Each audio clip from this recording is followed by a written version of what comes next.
सोडून तुला मातीला तू जाग उधाणू दे आज उरी.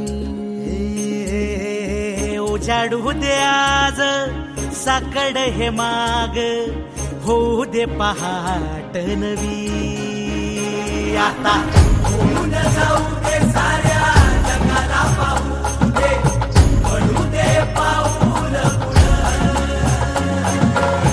जरी काट पाया खाली टाकल्याला येऊ दे पडू दे पाऊल.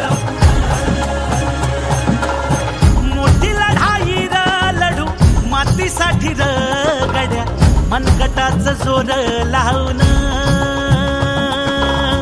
दाटला जरी अंधार एकजूट होऊ आज दिवा देऊ तेज धावून.